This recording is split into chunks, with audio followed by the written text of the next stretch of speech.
Good day guys, I'm Vishan from USJ 4x4. So today I'm back with another video regarding the Hilux, which I have done a video about with the owner, but this time around we have added a lot more stuff to it. So I thought I would update you guys on what did we add, and go maybe dive in a bit more technical of what was done, because I think the previous video was just a walk around with the owner. Anyway, just a little bit about the Hilux, for those of you who didn't watch the previous video. It is a 2011 model 2.5, so the owner had it from new, and that's what I always tell people. If you're gonna, the best vehicle you could get is the one you already own to modify. Of course, not everyone is lucky enough to have something that they bought from new. So if you are still planning to get a second-hand one, also remember there's no perfect vehicle. Everything we do is just to perfect it for you. So there's no such thing as going out there and just getting a single model that would be a perfect vehicle. It's all about building it. So I just want to get that out of the way before we move into this. So from the front, this Hilux is running bumper. So the PIAK bumpers are made in Thailand, but anyhow I did check out, they're actually ADR and airbag approved. So for me, as long as that is possible, then not if that is possible, as for me, if that is the case, then there's no dramas running this kind of bumpers. They also sold in Australia, so I would assume that their laws are a lot more stricter than ours when it comes to modifying 4x4s. And with that, we mounted a T-Max winch, which is 12,000 pound synthetic rope. I always use T-Max because the distributorship here, they keep a lot of stock for a lot of serviceable parts that are required, and that's how I pick the suppliers that I want to work with. So as long as it's easy to get parts, those are the people that I work with. It used to be come up that I really, until today, I still like the winch, but unfortunately they had a change of distributorship in Malaysia, and yeah, stock is a problem. Anyway, for the bull bar, like I said, this one has a bash plate, but I believe eventually the owner would need to have a proper UVP under the vehicle.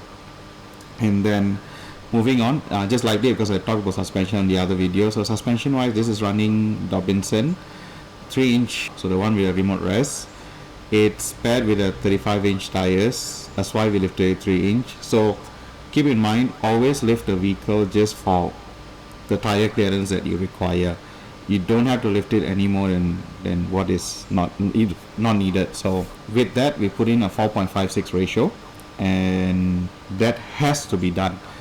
Like I don't know how people get away with they're just okay with putting on big tires, huge lift, and then never do their ratios. So the goal was the owner should feel like even with 35, the car feels like a stock standard vehicle. It pulls like a stock standard vehicle, and then we did achieve that.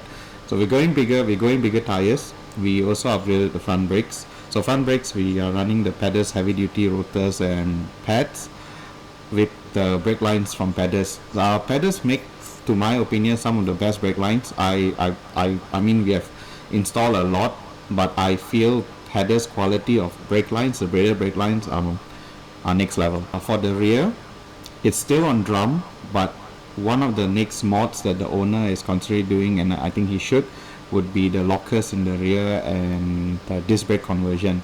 So there is a kit from Pedus. It's a complete replacement, maintaining back the factory handbrake, which still is in a drum, but there is disc in the back. So that's an awesome kit by Pedus, which should be done by most pickups that don't come with disc brakes in the back. Yeah. In order to clear the 35-inch tires, we actually had to do a body mount relocation, which is very common with Hilux. And then we also did a diff drop. But the diff drop that we use is our own kit that we built in-house. There's a lot of kits available. I find what we do, it's better, as in it suits our type of lifting a lot better. So we make our own in-house. And then for bushes, most of the bushes that were worn were replaced with Super Pro bushes, and that's expected for a car that is 13 years old, and even before the owner started modifying, he did everything to make sure the car was reliable. And that's what I always tell people, start from the bottom, make sure everything's reliable, or undo whatever things that were not done right, and then you start from there to modify the car. So engine bay wise, you will notice that there's two batteries, but they're actually linked together in parallel, no split between them. So that's what drives the winch, and also for the car to crank. So whatever vehicle support, that means whatever that is originally factory for the vehicle, runs off the two batteries and the winch. For all the auxiliary stuff that we will talk about soon, that all runs on the secondary auxiliary battery, a lithium battery that is under the vehicle. You will notice that there is a canopy at the back, and most people would think that the canopy will be outfitted with drawers and fridge and whatnot, but actually in this case, for this owner, the canopy is actually, in the canopy there's just aircon, and you have two exhaust fans. And the reason for this is the owner has two lovely Belgian Shepherds that he takes with him for camping. So hence why it comes back down to there's no perfect vehicle, it's just what you built for yourself, and he enjoys taking his dogs with him.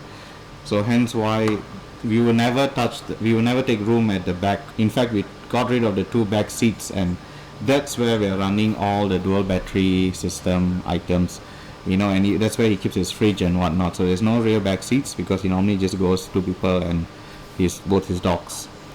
Okay. Moving on, the recent addition was actually a roof rack that we waited too long. Really, it's a supply problem in Malaysia, So just too long. Reason being that the car is supposedly an older model, so stock is not really kept. But anyway, we went with Rhino rack. We initially wanted the base rack, again just too long. So we went with the Rhino rack, with backbone and the platform. We had custom brackets made for the 270 awning. We also had the custom brackets made for the TJM shower tent. And regarding the TJM shower tent, I'm a big fan of them because they have the base, the where you stand on, that's separate. So if you didn't need to use it, then you don't have to, and it's just one less thing to clean up and to dry out, So and it also comes with an LED light that you just have to plug into a secret socket lighter, and you're good to go. So what else? Yeah, and we added gauges in the car to monitor. The three things that we monitor was ATF, boost, and EGT.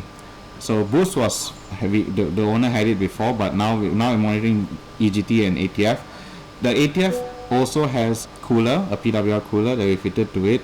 It does have a front mount intercooler. But all this, why we're monitoring? We haven't really pushed. We haven't really tuned the car for any extra power, but the goal is to get a baseline with whatever the car has, and then when the owner decides, when we do a dyno and tune the car, only then we would know, okay, from here what was originally the car starting with, and what do we want to get it to that is safe.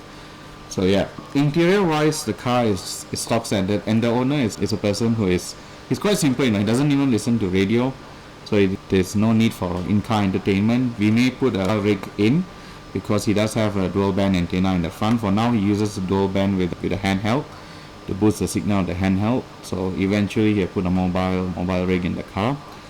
And for all the auxiliary lights that you see, they were mainly PIAK and aux beam, except for the one on the bumper that may be switched out soon. So the side lights, we call them the scene lights, those aux beam 2.5 inch, I find them lovely. They work a wonder. For the front is a 40 inch from PR, which is the VRF model, so their latest series of lights. And for the ones that are on the hood sides, they are side shooters as well from PR, and the rear bumper is running PR backup light. So it's not linked to the reverse. You would have to switch it on through the control panel to get it on. We don't like to. It depends on the customers, but most of the time we prefer to have it on a switch than just when you put in backup and it's really lights on. So what else? Besides that, the next thing that the owner would have to do is, if you see so much of auxiliary stuff being ran, it only has about 100 AH of lithium. The owner would eventually need to run a bigger bank. So the system that we put in, the CTEC, is capable of running 300 AH. So that would be, the battery bank would be upgraded to suit that much.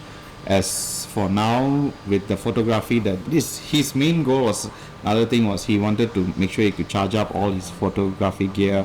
He does a lot of birding, and also when he goes camping, he wants to run the hot water shower and things like that. So hence why we would have to upgrade the battery bank. I think besides that, there's not much. Like I said, it's a continuous build. These cars are never built one off. Although there are customers who can do the car from start to everything, and then just use it for a very long time and only come back for service. So in this case, the owner is doing it step by step, and he's discovering what he likes and what he doesn't like, and then changing it according to that. But most of the time, I try to tell people to take your time, decide, and do it one off. So again, I think I'm going to end the video right here. I don't want to drag it out, although there's so many more things about the car, but I think I will leave it once we get on the rear lockers and disc brakes for the vehicle with the air compressor. Just want to thank you guys so much for the support on all social media platforms, whether it's Facebook, Instagram, and I'll have a link for where you can follow us. Also, I would like to thank you guys for the feedback that y'all give, on our builds and things that you would like to see. So even if you can comment here and tell what you like to see next based on the builds that we're doing. If you see it on Instagram, do let me know. I'll try my best to make a video when I can. Again, thank you guys so much. See you on the next one. Thank you.